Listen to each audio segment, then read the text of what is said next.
আজ আমি তোমাদের একটি গল্প শোনাব। তার আগে বন্ধুরা, তোমরা আমার ইউটিউব চ্যানেলটি সাবস্ক্রাইব করে দেবে আর দেবীপ্রসাদ দাস এর ফেসবুক পেজটি ফলো করে দেবে। চলুন শুরু করা যাক। আমি একজন সাধারণ ছাত্র, কিন্তু আমার একটা বিশেষ গুণ আছে, আমি পড়তে বসলেই গল্প জুড়ে দিই। তবে কার সাথে?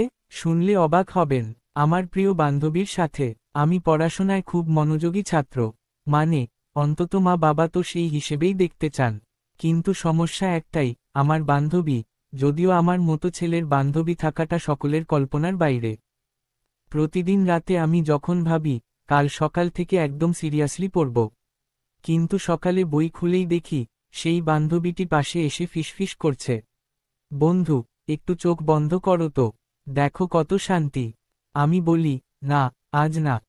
কিন্তু সে গায়ে পড়ে আদর করতে আসে, একটু, খুব সামান্যই, তারপর পড়বে।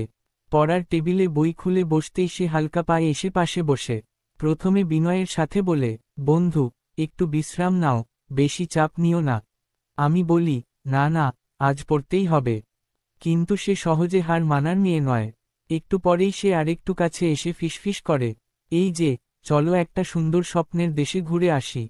আমি একটু কাত হয়ে বসি, বলি, না, পরীক্ষা আছে।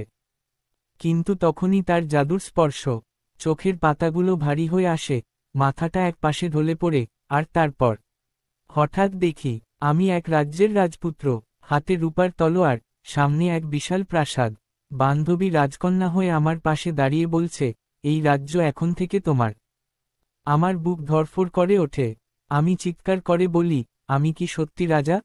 ঠিক তখনই পেছনে থেকে মায়ের গলা, এই রাজা বাবু। পড়তে বসতেই বান্ধবীর সাথে গল্প জুড়েছ, আমি কিংকর্তব্যবিমূঢ়। কিছু বলতে যাব, তখনই বাবা এসে যোগ দিলেন, কতবার বলেছি পড়ার সময় গল্প না করতে। সম্বিত ফিরতেই চোখ মেলে দেখি, বই খোলা, কলম হাতেই ধরা, কিন্তু খাতা ফাঁকা। আমার রাজ্য শাসন শেষ, বান্ধবী হেসে পালিয়েছে। একদিন সকালে পড়তে বসে আমি দৃঢ়ভাবে প্রতিজ্ঞা করলাম, বান্ধবী এলে ওকে বললাম, আজ কিন্তু আমি তোমার ফাঁদে পড়ব না। আজ কোনোরকম গল্প নয়। আমি পড়ার টেবিলে বসে বই খুলেছি। সে মিষ্টি হেসে বলল, এত সকালেই শুরু করে দিয়েছ? পড়াশোনা বন্ধ রেখে একটু চোখ বন্ধ করো না। আমি বললাম, আজ না, আজ অনেক পড়তে হবে। সে একটু রাগ করল, তারপর বলল, ঠিক আছে, আমিও তোমাকে আর ডাকব না। আমি খুশি হলাম, ভাবলাম, আজ তাহলে মন দিয়ে পড়তে পারব। সারাদিন পড়াশোনা করলাম, কোনো ঝামেলা নেই। সন্ধ্যায় বন্ধুরা বলল, চলো একটু আড্ডা দিই। আমি বললাম, না, এখন পড়তে হবে। রাত হলো, খেয়ে দিয়ে আমি শান্তিতে ঘুমাতে গেলাম। ভাবলাম, আজ একেবারে গভীর ঘুম দেব। কিন্তু ঘন্টা পার হয়ে গেল, চোখের পাতা একটুও বন্ধ হচ্ছে না। আমি এপাশ ওপাশ করছি, তবু ঘুম আসছে না। বান্ধবীকে অনেক ডাকলাম, সেও কোথাও নেই। হঠাৎ জানালার পর্দা একটু নড়ে উঠল। সে হেসে বলল, সকাল থেকে এত অবহেলা করলে, আমি কি এত সহজে আসব? আমি কাকুতি মিনতি করে বললাম, দয়া করে এসো, একটু গল্প করি। সে হাত গুটিয়ে বলল, না না, আজ আমি প্রতিশোধ নেব।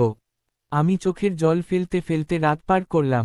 সকাল হলো, স্কুলের জন্য প্রস্তুত হলাম। স্কুলে গিয়ে ক্লাসরুমে বসেছি, স্যার নিউটনের গতিসূত্র বোঝাতে শুরু করেছেন, তখনই বান্ধবীটি পাশে এসে বসে আমার সাথে গল্প জুড়ে দিল। বিষয়টি স্যারের নজরে আসতেই স্যার ধমক দিয়ে বললেন, বেরিয়ে যাও ক্লাস থেকে। ক্লাসের মধ্যে ওর সাথে গল্প করা চলবে না। গল্প করতে হলে বাইরে গাছতলায় গিয়ে কর। আমি অত্যন্ত লজ্জিত হয়ে স্যারের কাছে ক্ষমা চেয়ে নিলাম আর তখনই বান্ধবীকে সরে যেতে বললাম। আমার এই বিষয়টি নিয়ে বাড়ির সবাই হাসাহাসি করে, বকাবকি করে। কিন্তু আমি জানি, যে যতই বলুক, সে আমার চিরকালীন বান্ধবী। সে আবারও আসবে, পড়ার সময় পাশে বসে মিষ্টি করে বলবে, চলো আরেকটা গল্পের দেশে ঘুরে আসি।